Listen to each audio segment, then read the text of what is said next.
The following program is produced by the AM First Radio Network and distributed by Global American Broadcasting, the GAB Radio Network. Thank you for tuning in for this edition of Justice Watch with Attorney Zulu Ali.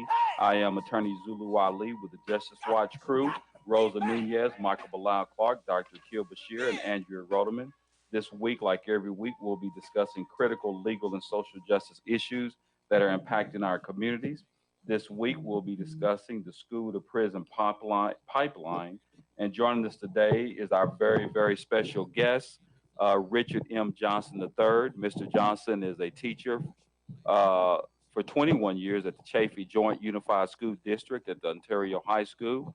He received or completed his undergraduate training at Arizona State University and Chapman University. And he's currently the advisor of the Black Student Union in MECHA, and he's also the head basketball coach at Ontario High School. He is also the Far West Regional Polaris of Iota Phi Theta Fraternity Incorporated, who's been holding it down in the community since 1963. Thank you. We really appreciate you joining us for our discussion today. Appreciate you guys having me. Right. So I'm going to start by talking a little bit about the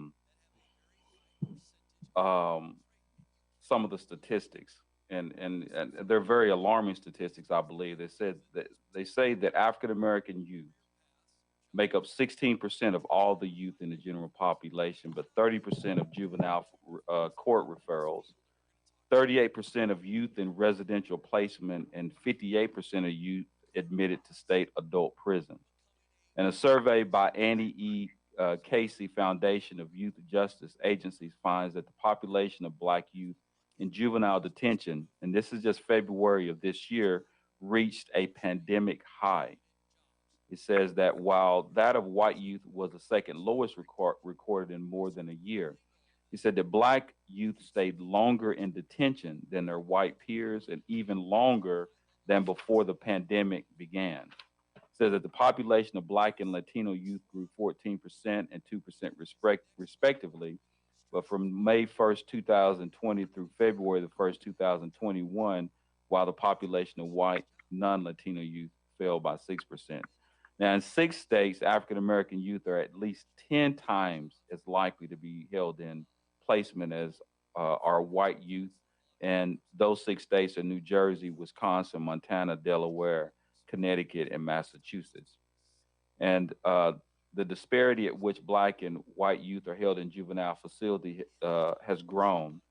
And as African-American youth were 5 times as likely as white youth to be detained or committed to youth facilities. It also says that Black students are almost 4 times as likely to be suspended, 3 times as likely to be expelled, 3 times as likely to be referred to police for an incident on the school grounds, 3.5 times as likely to be arrested for an incident either on school grounds or doing school activities. And elementary schools tend to discipline Black students more harshly than white students, leading to a considerable racial gap in expulsion and suspension. It says that teachers different treatment, and this is a research by Brown and Princeton universities, says that teachers different treatment of Black and white students accounted for 46% of the racial gap in suspensions and expulsions from school among 5 to 9-year-olds. And 21% of the gap could be explained by differences in the characteristics of schools that Black and white children attend predominantly, while differences in school behavior accounted for 9% of the gap. So it looks like we got a little bit of a mess when it comes to, you know, these numbers with youth. And I know that you've been in the game for you know, a couple of decades. And so I guess I'm just going to come out straight and ask you, I mean, why are the numbers so high? Well, one of the major things that we're looking at and in education is there's a couple of components to this. Number one, we're looking at the lack of training for our educators when dealing with people of color, cultural sensitivity, being able to understand what the kids' home life is like, and as they come into schools, what the issues are with the students, and are we investing enough in understanding what those issues are facing our students. we have a lot of teachers that don't live in the particular community in which they teach. So their outlook on that particular community impacts how they treat the student. Right. I can see that. I mean, that's kind of like what we were talking about when it came to police, right? When you're trying to, serve a community that you're not directly involved with, then obviously there's issues about your ability to understand, I guess, what they're dealing with and their particular situation. One of the things I did want to ask, and I know the last time we did this show, I told you a lot of people are always tuning in when it comes to this show. But at any rate, when it comes to this subject, but one of the things I want to talk about is I know that since probably, I guess maybe in the 90s, is that when we start seeing an expansion of more school resources officers in the schools? Well, in California, they used to always have the proctors, right? And those were they took the idea or the role of security on campus. We still have security on campus, and they do have certain courses that they have to take. And along with that, at the high school level, Chapey Junior High School District, we have our SROs, our school resource officers now that are police officers on campus. Right. Do you think that has an impact on the numbers of like referrals to juvenile justice? Do you think that could be one of the Well, factors? the numbers have gone up. When SROs started on campus, the numbers of juveniles entering the system from the school has definitely increased. I can tell you at our school, I think our school does a pretty good job. And we were fortunate enough to have a lot of SROs that were involved in the school community, doing a great job to make sure that they come to the football games or they go to the graduations or different things like that where they're supporting the kids. A lot of time when you have that, they can pretty much diffuse the situation and the respect issues there between the student and that SRO. And they have that relationship. Right. Yeah, because I was thinking that, at least, one of the things that we were talking about, at least when we had the show the last time, was the prospect of the fact that you have an RSO officer on the scene. They're called SRO or RSO? School resource officer. SRO. And so the question would be, is it by bringing because I know in California, probably like everything else, it probably was something that was established a lot earlier than it was in some of the other places. But I know that like where I'm from originally in Tennessee, we kind of like went into the SRO or the school resources officer was kind of like something that happened around the 90s, the mid 90s or so, especially when we started doing this whole community policing. Right. And it seemed like the community policing, had an impact on that. So the question would be, I mean, now that you have more referrals, is it something that's happening in the school? As far as like those SROs more likely to treat them like they're criminals as opposed to students. Is that and that at least that's the scuttlebutt. Well, and that's the thing there. We have a lot of times we look at the safety of the educator, right? And that resource officer a lot of times is there not only to protect the students, but to make the teachers feel comfortable. In a lot of the situations that we have, a lot of them stem from behavioral problems from particular educators, and then it goes out into the as we say the campus or the lunch area or whatever have you. But a lot of that is coming directly from that particular the setting in the classroom, and they're looking to protect and create a safe environment there. But a lot of times, what are you doing when you do that? Do you criminalize your students to create a safer environment for the educator? Right. And that's the question, that's the dilemma, and we have seen the numbers since they started doing it. We have seen the numbers increase. Wow. So the focus is, of course, a lot of times is that we're looking for the SRO. I guess theoretically, in many ways, is there to protect the educator. A lot of times, and I know when we have certain talks or meetings or staff meetings or surveys, is do you feel safe on campus? Right. And the question is, well, if I'm scared of the student, how can I teach them? Right. Right. Yeah. If I fear that particular student, what type of education and what type of relationship am I really building with that student if I fear that particular student? Right. I can see that. Yeah, that's interesting because I think, and that goes back to your first point when you're talking about living in the community, because obviously your perception of a student is going to be much different if you're not living in that community. Exactly. You know? Exactly. And automatically becomes a situation of us and them. Right. Right. And we a lot of times, and in California, of course, we have our credentialing that we all have to do in our post grad. But when you get into that, is there anything that deters that us versus them attitude? Right. And that's what we're really looking at. One of the things we're trying to do, and really, I do a lot of mentoring of younger teachers, try to work with different universities, and when they do their student teaching, try to get involved in that process, but really have them understanding the relationship that you build with your classroom, or the relationship that you build with your students. You're a part of that team, right? And you're part of that team. So that means if that particular student isn't learning, then you're not teaching. Right. Wow. So if you fail, I fail. Right. So many times we hear a lot of teachers say, hey, well, I'm going to get paid regardless. Wow. And then that becomes that us versus them mentality. Like, I'm going to get mine regardless. And if you don't get this information, I'm still going to get mine. Right. So it's that us versus them right off the bat. And in our credentialing programs, they're not stressing enough the relationship building. Right. Idea for a radio show but have no idea where to start? Or have you been hosting a podcast for a while and want to take it to the next level? If so, you need the Gab Radio Network. To host a show on the Gab Radio Network, all you need is your voice, and we'll handle the rest, from technical engineering to full-service audio production and much more. Every show on the Gab Radio Network can be heard on our station on the TuneIn Radio app. Plus, we put all of our shows on our satellite, which is accessed by over 5,500 stations. And here's the best part. You can host from anywhere you want. There are many means to connect to the Gab Radio Network remotely, and our staff of highly trained engineers and producers will make you sound like you're right here in studio. So, if you want to be on the Gab Radio Network, the same network that hosts the Small Business Advocate, Radio MD, and the Federalist, send an email right now to sales@gabradionetwork.com. That's sales@gabradionetwork.com. Nubian Pictures presents a CCM Films production documentary entitled Purpose and Freedom. Keep your hand on the plow.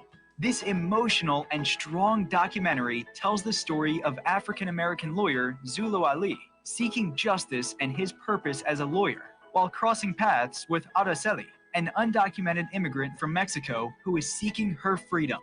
Together, they help discover their purpose and freedom in each other. Watch this incredible film today from iTunes Movies, YouTube Movies, Amazon Prime, and Google Play Movies. Learn about the cast and crew, links to purchase, and more at purposeandfreedommovie.com.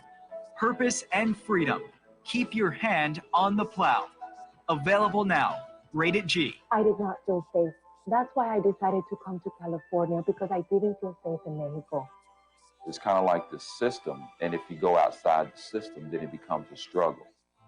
Are you an immigrant seeking defense representation and are looking to protect your rights? Or maybe someone who is experiencing an injustice or discrimination and need a lawyer you can trust? Well, that's exactly why you need the help of award-winning trial lawyer Zulu Ali. The law offices of Zulu Ali provides immigration defense representation for those seeking justice and looking to protect their rights. If you or a loved one needs professional legal advice and representation, then contact Zulu Ali. Zulu Ali's firm focuses on criminal law, family law, civil and personal injury, and international law. Zulu Ali is a former police officer and U.S. Marine, so you know you're in good hands, serving all of California and immigration cases nationwide, representing victims and suspects at the International Criminal Court at The Hague. Call Zulu Ali today at 888-682-3049 or visit ZuluAliLaw.com.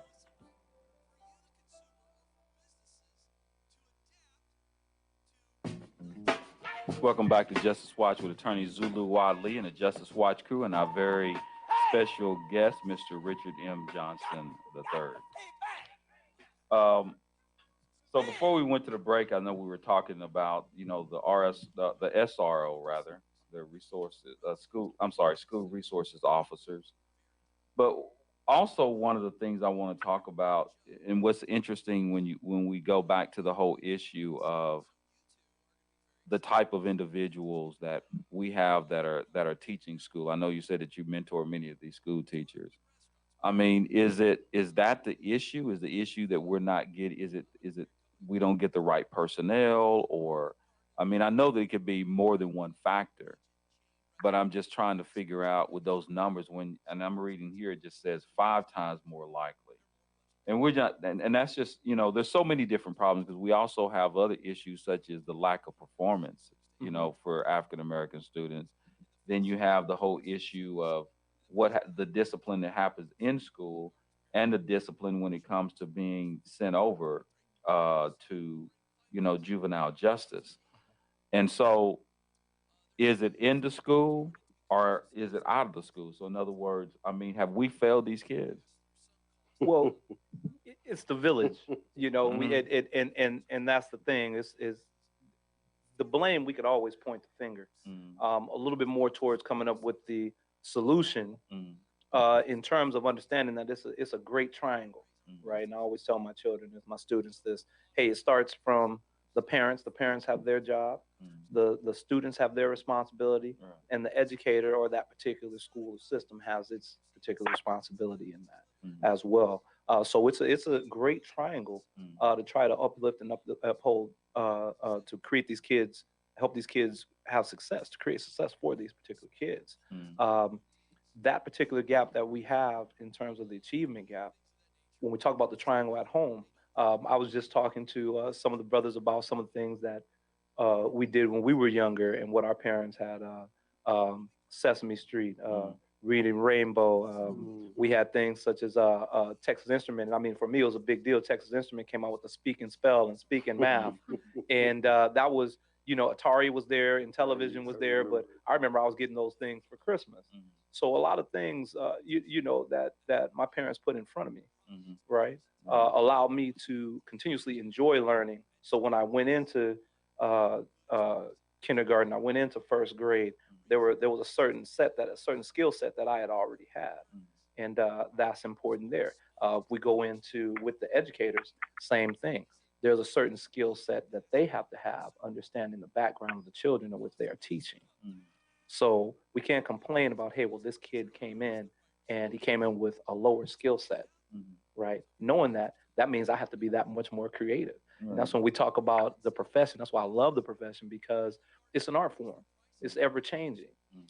We're the only profession, and if you look at schools, we're still teaching the way they did 100 years ago, where it's for setting kids and setting people to go into labor and factories and different things.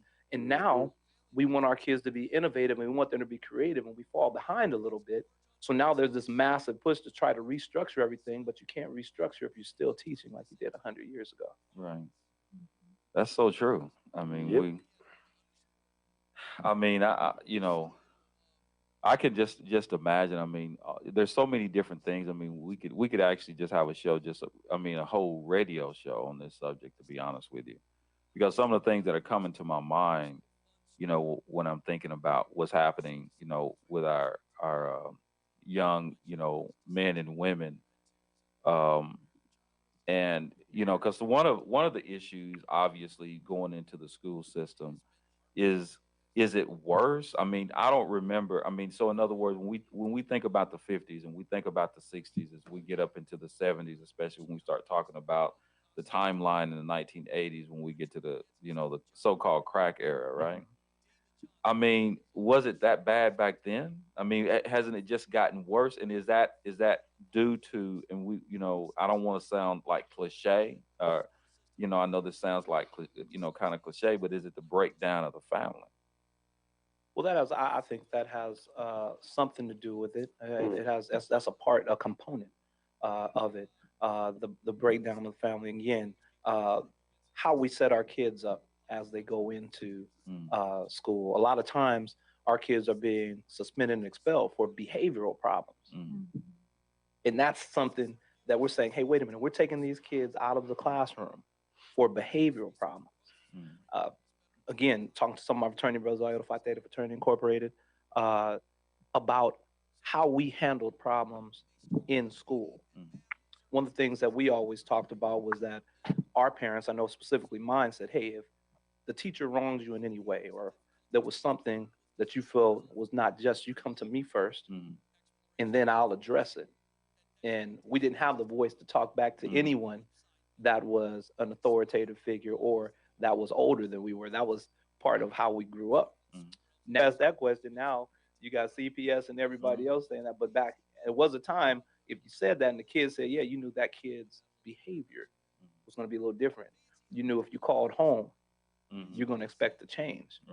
A lot of times now, when we call home, it's defensive first. Parents can be defensive at times instead of getting to the bottom of the situation to help out.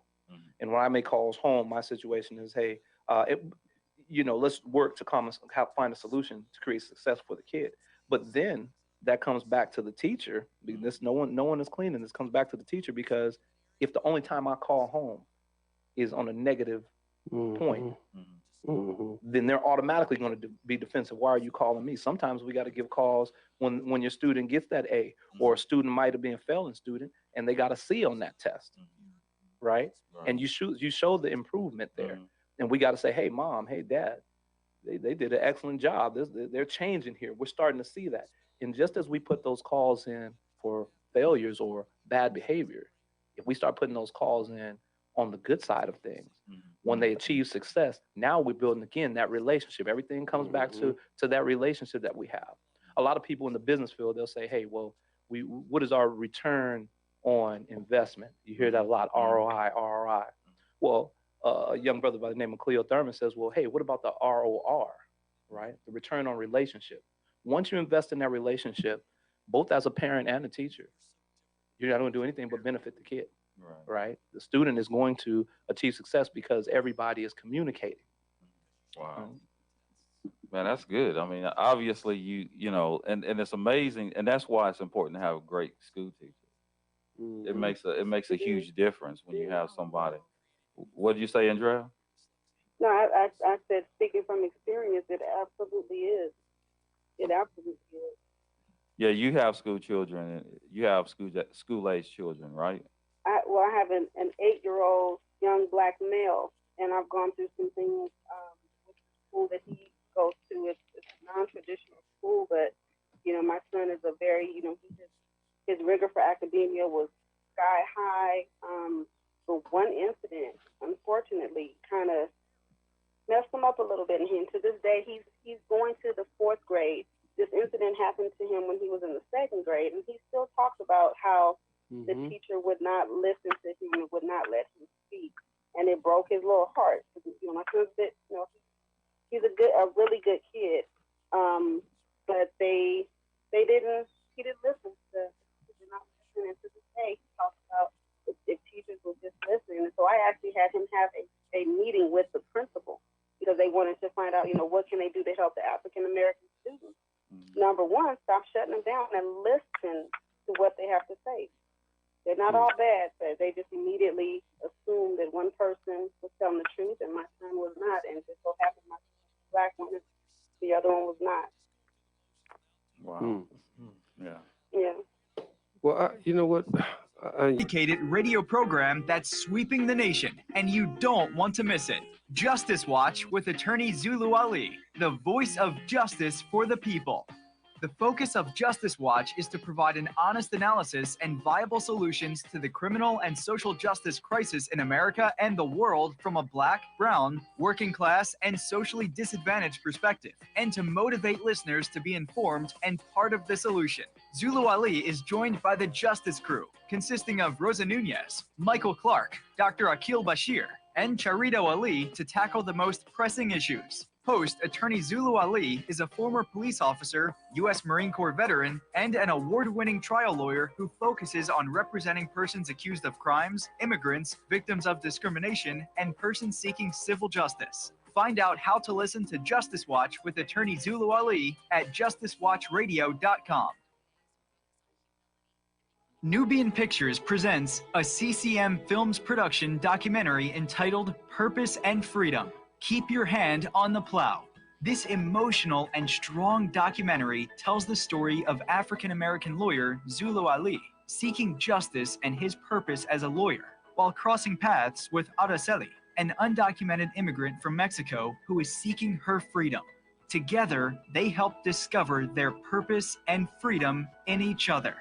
Watch this incredible film today from iTunes Movies, YouTube Movies, Amazon Prime, and Google Play Movies. Learn about the cast and crew, links to purchase, and more at purposeandfreedommovie.com. Purpose and Freedom. Keep your hand on the plow. Available now. Rated G. I did not feel safe. That's why I decided to come to California, because I didn't feel safe in Mexico. It's kind of like the system, and if you go outside the system, then it becomes a struggle.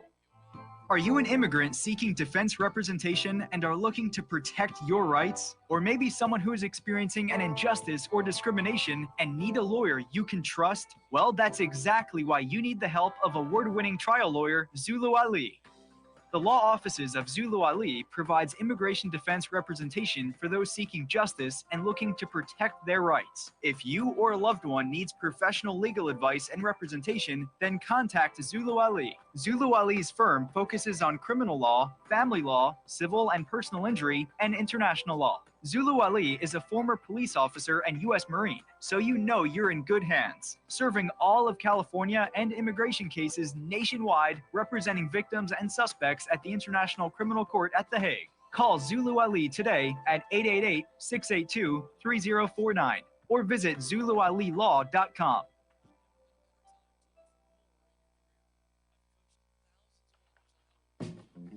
Welcome back to Justice Watch with attorney Zulu Ali and the Justice Watch crew and our very special guest, Mr. Richard M. Johnson III, and our discussion on school-to-prison pipeline. Sorry I cut you off, Doc, but what was you getting ready to No, that's all right. Just a couple of quick points, Brother Ali. Again, I'm so glad to hear Mr. Johnson and his impression on things. One of the most important things in the school system is for our young adults to see that imagery that they can cling to and that imagery that can make them much more empowered. When we think about a school situation, I mean, Dr. Naim Akbar says it well. By the 5th grade, most black young men are totally interested in the school system and don't want any part of it. Why is that? When we look at the average teacher, which is a white woman, 24, 25, 26 years of age, their perception and their narrative, as my brother so well said, it comes from a totally different perspective. So if a young child is not being empowered, if a young child does not see the degree of greatness, if a young child does not see themselves being articulated in the concept of what they can be, why would they be interested in a system that continuously degrades them, that continuously says they have no value, and that continuously puts them in connection with those school officers or that detention center? So, I mean, at the end of the day, I think we got to concentrate. What is the real outcome that those schools are really trying to produce? Lastly, when I was coming up, we were very fortunate. We had Sister Clara Muhammad's. I came out of the Panther Party. We had our own schools. And so that imagery of that level of greatness and what we stood for was always being reinforced. So we were constantly pushed to a state of self-mastery and self-betterment because we knew at the end of the day, we could be the best that we can be. I don't think these school systems come anywhere close to energizing our young adults in that capacity. Right. Yeah.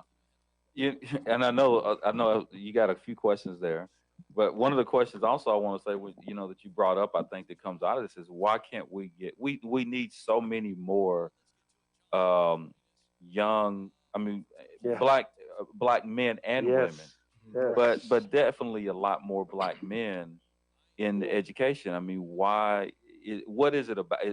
Why don't we have more black men in education, you think? Well, it's the peacock, right? It's not a sexy thing, right? And we know our kids. I call it the peacock. There, it's not, it's not sexy. I don't have jewels and all that different stuff, but the empowerment piece is sexy, right? And the younger brothers and sisters need to understand that true empowerment is a thing that can propel us in the heights that we can't even imagine. Mm. The voice, as I was speaking to earlier, the voice of the parents, right? Voice of the parents. I love that you said, Dr. Dewar came out of the Black Panther schools, Yes, where sir. we saw parents go in and take control That's right. and say, hey, wait a minute, I am just as much a part and responsible for my kids' education, how that Yes. self-image, Yes. right? And when we know these things, and this is the what I always look at and want to start talking to a lot of our parents, a lot of Black and brown parents. If we know there's a problem and we know these numbers are there, we trust the system to give our kids that particular image. And then we complain when that image is not brought to light. Teach. So one of the things, and what they're doing, and I'll give a shout out to Rancho Cucamonga High School principal Eduardo Zaldivar, and they have a brother who's going to be the principal coming in, Brother Josh Kirk. Shout out to him and the brothers of Alpha Phi Alpha Fraternity Incorporated. He's going to be the principal coming up next year. They have a great system with their parents, the African American Parental Advisory Committee that they have started there. They're doing an excellent job with changing curriculum, doing an excellent job of sparking the conversation. Why do we need Africana studies? Why do you need African American literature course? Hey, ethnic studies. Hey, Chicano studies courses. I mean, these are all things that are brought. So when we talk about that self-image, and when we talk about that light, right? That's the sexy part. That's the part when we talk about mathematics for my Hispanic brothers and sisters, and we talk about the concept of zero, right? And we talk about the Aztecs, and we can understand where that comes from. And for somebody to understand that, hey, wait a minute, I can't just say that I'm not good at math because math is in your blood, right? When we look at the science and we look at astronomy and we talk about the things that the African brothers and sisters did and all the stuff that we brought to this country prior to Columbus coming to this country, prior to Cortez coming to this country, right? But you would never know that if we wait around for someone else to teach you that information. So the parents at Rancho Cucamonga High School have done a great job of coming in and raising the question and sparking the conversation, and they're creating that particular positive change. And now we're seeing that imagery shift. Outstanding. So that's a good thing that's going on right now. Wow. Outstanding. Rosa, Yeah, you're the youngest person here, I believe. I think so. Yeah. So with Mr. Johnson, I mean, when he talks about, what he feels, and I'm really in on that whole thing about learning culture and really learning it from, I mean, that's huge because it changes your perspective. That's right. And it changes the perspective even of your peers. That's right. You know what I mean? Yes, I think sir. that's important. Yes, sir. Definitely. Well, growing up myself in the low-income community, daughter to immigrants, I did kind of witness the zero tolerance policies that are implemented in a lot of our school systems that tend to penalize students. A lot of these policies really criminalize students for minor infractions, per se, or minor things that could easily be dealt with by school administrators. We definitely need more programs that enhance school counseling, and people who can come into the school settings to kind of diffuse these encounters with students. We definitely do have the people that are in the proctors, per se, that are there to oversee certain actions within the school system. But I do think that we need to kind of hold our administrators accountable for the positions that they have been put into these schools to partake in. I do from my own personal experience, where we would have counselors who weren't even accessible to the students, and their jobs were, to be accessible to us, the students, the people that they were put in place there to serve. I do believe that we need to recognize more positive behavior from our students as well. That's definitely building that relationship with the parent. Definitely the positive behavior is important, especially in communities where a lot of the parents don't understand the school systems themselves. Right. We do also, I think we need to work with police departments and court systems to keep and limit the arrest of these students at schools. I think there is problems that could be dealt with school administrators instead of involving the police themselves. We also, the whole aspect of really empowering the community and the parents to come in. I do definitely believe that that's very instrumental in really helping students succeed. You know, having the parents come into schools and letting them know that they do have power. A lot of these parents do not feel sufficiently educated, or maybe there's a language barrier that keeps them from going into these schools. How can we connect them to those teachers? How can we connect them to those administrators? So everything that has been said here is definitely something that is very instrumental in changing the school system. And I myself, like I said, growing up in a low-income community, I know that a lot of students can benefit from a lot of these positive things that we've been talking about today. Right. Yeah, I mean, and that was one of the things that, you know, we talked about building, you know, leaders. And I think that when you look at, when you begin to start, you know, providing an educational foundation that, you know, highlights, you know, the greatness of our past. Yes, sir. I think that could be very instrumental in creating leaders. I mean, Yes, some people, sir. I mean, when you have an education, it basically is pretty much creates a narrative where it doesn't even talk about you. Then I think that sometimes, you know, that could, you know, have obviously a negative effect on your ability to, you know, what you're capable of doing. Right. You know. Yeah. So, but you know, I think that's one of the issues. I did want to talk about the Ma'Khia Bryant thing, and the reason why I wanted to talk about Ma'Khia Bryant is because you know, I know, well, there's a couple of things. Are you familiar with that dog? You talking about the one that was stabbed? Yeah. Yes. Well, the one that was stabbing, or one that was allegedly the one that stabbing. had the knife. Are you Yeah. very familiar with it? And the reason why I want to talk about it is I thought about this. There's a couple of things, and I think it kind of, okay, well, I don't know if I get deep into it, but anyway, at least I'm going to set it up. The reason why I think it's related, because obviously this is a 16-year-old girl that was in a foster home. Yep. So if you look at the video and you see that she's in the process of stabbing someone, and the officer comes on and he sees that someone is being stabbed. And, you know, in light of that, then he uses deadly force because he's trying to prevent someone else. I mean, clearly that was a pretty hostile situation if you're coming on the scene, right?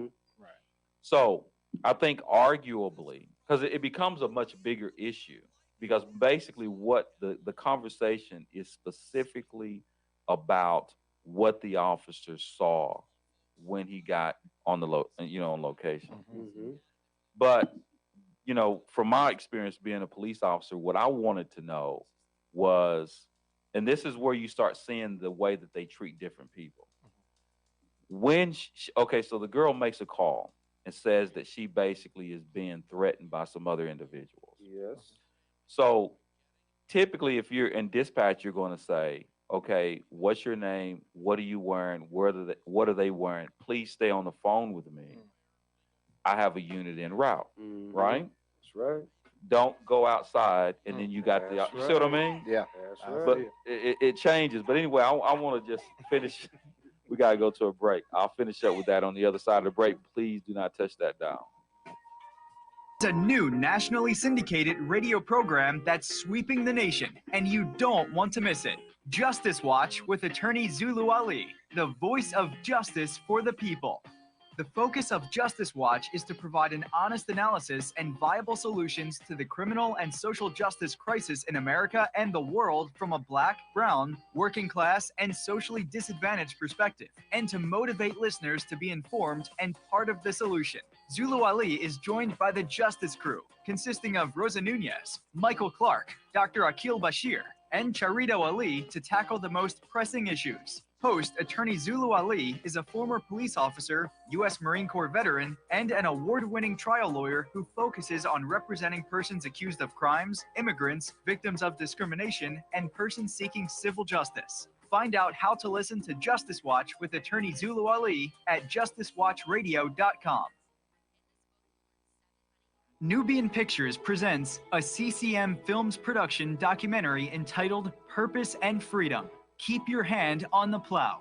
This emotional and strong documentary tells the story of African-American lawyer Zulu Ali seeking justice and his purpose as a lawyer while crossing paths with Araceli, an undocumented immigrant from Mexico who is seeking her freedom. Together, they help discover their purpose and freedom in each other. Watch this incredible film today from iTunes Movies, YouTube Movies, Amazon Prime, and Google Play Movies. Learn about the cast and crew, links to purchase, and more at purposeandfreedommovie.com. Purpose and Freedom. Keep your hand on the plow. Available now. Rated G. I did not feel safe. That's why I decided to come to California, because I didn't feel safe in Mexico. It's kind of like the system, and if you go outside the system, then it becomes a struggle.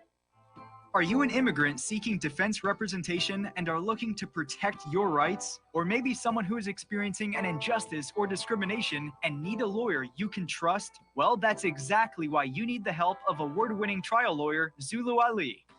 The law offices of Zulu Ali provides immigration defense representation for those seeking justice and looking to protect their rights. If you or a loved one needs professional legal advice and representation, then contact Zulu Ali. Zulu Ali's firm focuses on criminal law, family law, civil and personal injury, and international law. Zulu Ali is a former police officer and U.S. Marine, so you know you're in good hands, serving all of California and immigration cases nationwide, representing victims and suspects at the International Criminal Court at The Hague. Call Zulu Ali today at 888-682-3049 or visit ZuluAliLaw.com.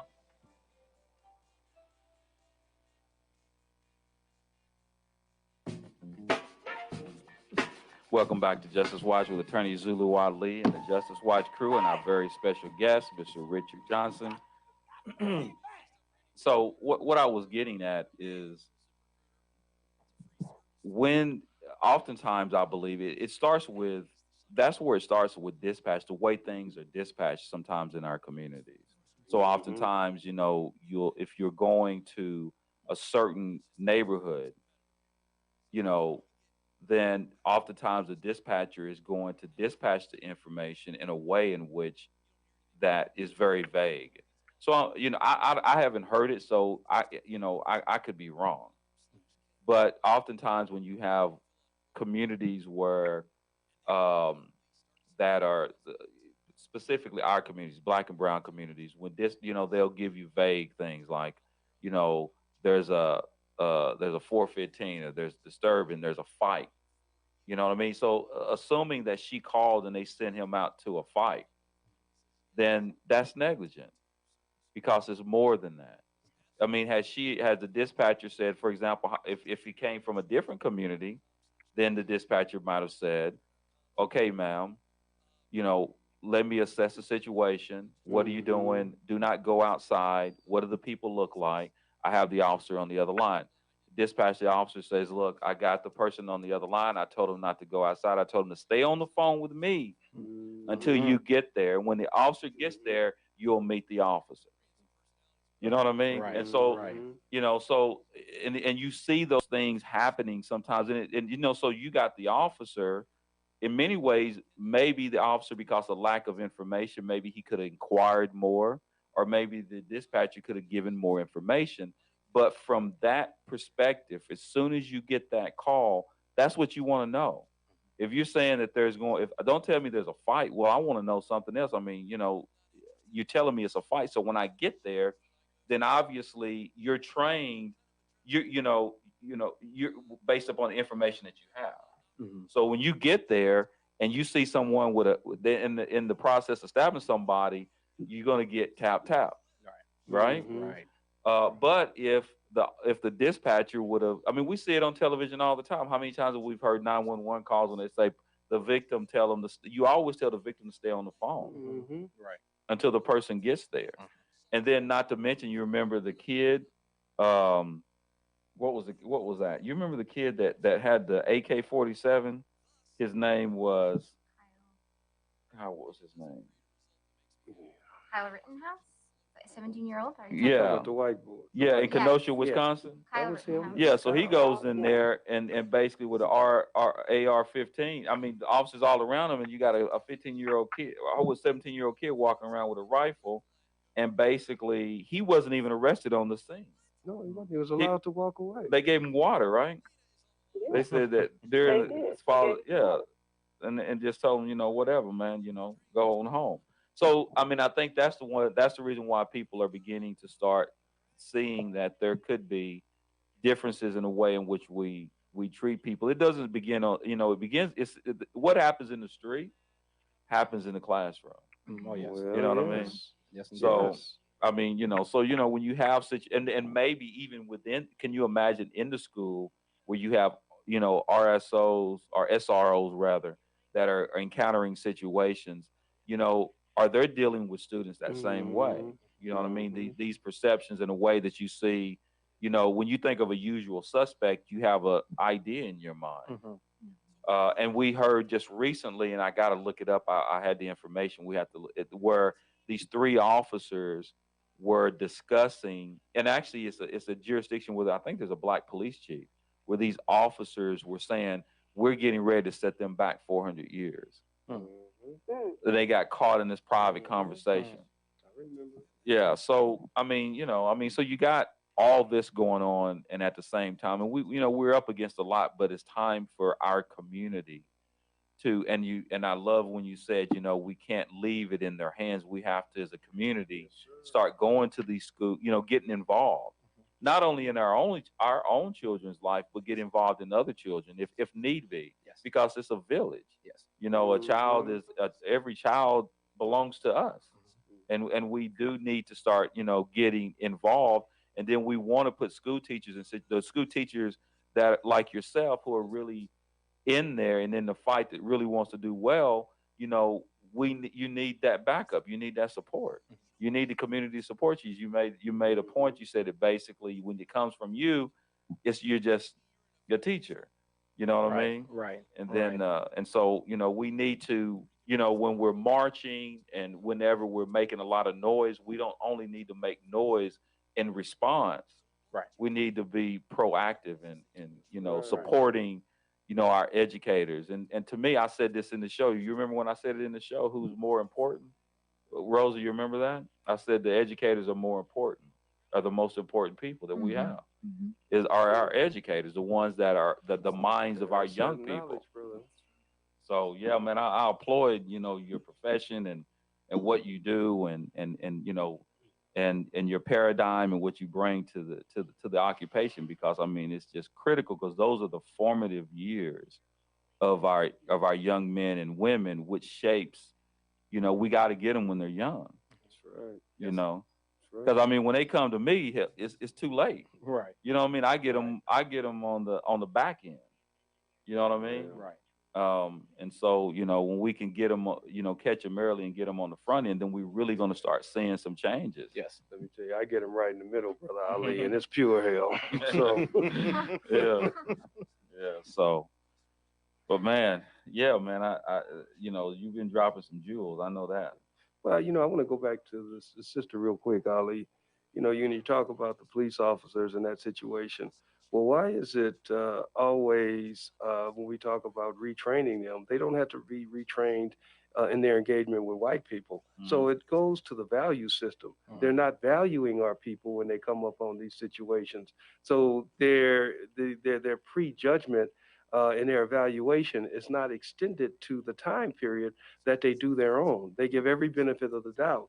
But our situation, because there's so much devaluing of human life, they feel so free to take that life. Yeah. Even though in this situation, I've got to give it to the cop, he had the right to make that split-second decision based on the fact that that girl was being assaulted. But still, did the perception and would the perception have been different had he had more value as seeing this as a big black woman, and she was a heavy-set black woman attacking, and I've got to take her out. So we got those questions are pertinent. And even before that, I think that what the bigger question is, when these complaints are being made, from the very beginning. Before you, is it, if you know that you're going to a certain place in South Central, your perception and response before you even get there is different than when you're going to, you know, an affluent neighborhood.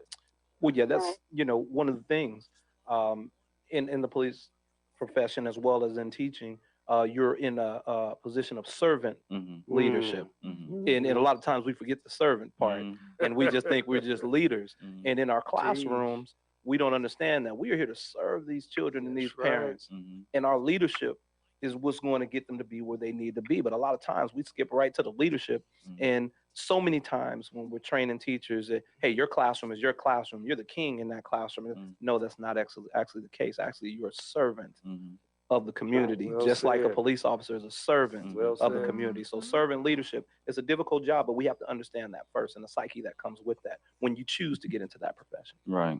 Yeah. I mean, they're very similar. I mean, you know, the law enforcement, I mean, as we've seen the corruption, even in education, you know, like we seen not too long ago where they were paying, you remember the scandal where these people were paying to get their children into certain university schools? You know what I mean? Is that it? You gotta be kidding me, man. Went fast. Hey, I appreciate you brothers having me on. Yeah, man, I appreciate you being there, man. Again, thank you, Mr. Richard M. Johnson, teacher at Chaffee Joint Unified School District and Far West Regional Polaris of Iota Phi Theta Fraternity Incorporated, who's been holding down the community since 1963. But at any rate, we'll see you next week, same time, same place, same channel. And until that time,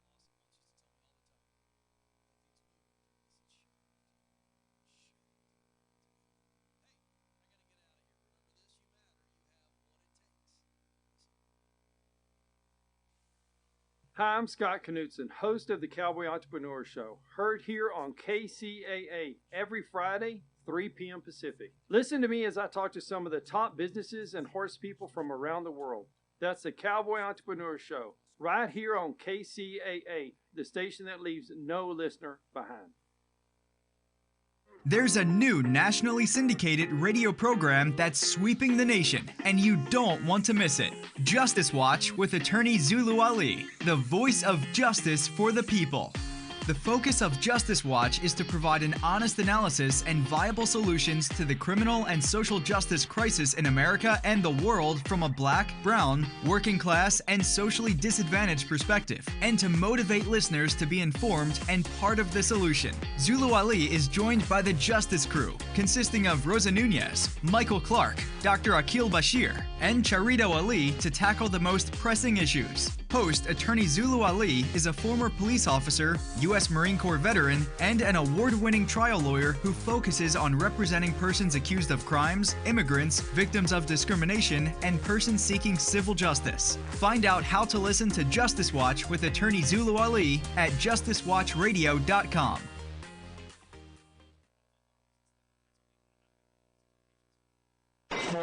You're on board